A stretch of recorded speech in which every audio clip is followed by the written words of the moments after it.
السلام علیکم دوستو، آج میں آپ کو ماں کی خدمت کے حوالے سے ایک واقعہ بیان کروں گا۔ امید ہے کہ سب خیر عافیت سے ہوں گے۔ حضرت موسیٰ علیہ السلام نے اللہ سے دعا کی کہ اللہ، جنت میں میرا ساتھی کون ہوگا مجھے دکھا دیجئے۔ اللہ رب العالمین نے فرمایا جاؤ فلاں قصبے میں ایک قصاب ہے جو گوشت فروخت کرتا ہے، قصابی ہے، قصاب کا کام کرتا ہے، وہ تمہارا جنت کا ساتھی ہوگا۔ موسیٰ علیہ السلام حیران ہوئے، کہا اللہ نے تو یہ نہیں بتایا کہ فلاں بزرگ تیرا ساتھی ہوگا، فلاں ولی، فلاں پیغمبر تیرا ساتھی ہوگا، ایک قصاب قصائی کو میرا ساتھی بنائے جنت میں، یہ کیسے ہو سکتا ہے؟ تو وہ موسیٰ علیہ السلام اس کی طرف روانہ ہو گئے۔ جب وہاں پہنچے، دیکھا قصائی گوشت بیچ رہا ہے۔ موسیٰ علیہ السلام اس کے ساتھ بیٹھ گئے، ان کے عادات کو، ان کے کام کو دیکھنے لگے۔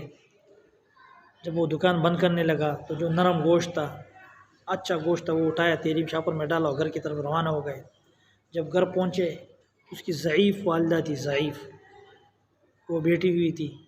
اس نے اس کو اٹھایا اور اس کا منہ صاف کیا، منہ دھلایا، وہ گوشت پکا کر اس کو کھلایا۔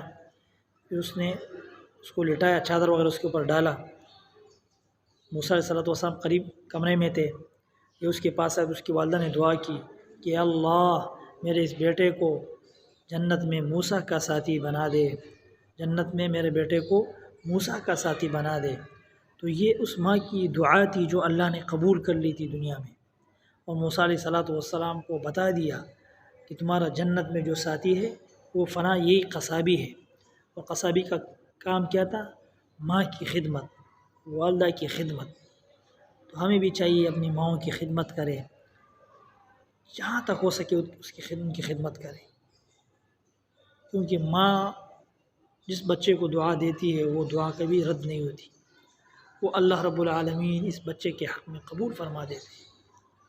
تو ہمیں بھی اپنی ماؤں کی خدمت، ماں باپ کی خدمت کرنی چاہیے۔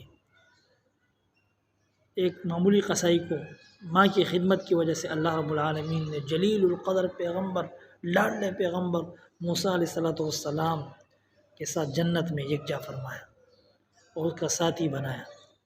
تو ہمیں بھی انشاءاللہ تعالیٰ اپنی ماؤں کی خدمت کریں گے انشاءاللہ، اور اب سے امید ہے کہ آپ بھی کریں گے انشاءاللہ تعالیٰ۔ السلام علیکم۔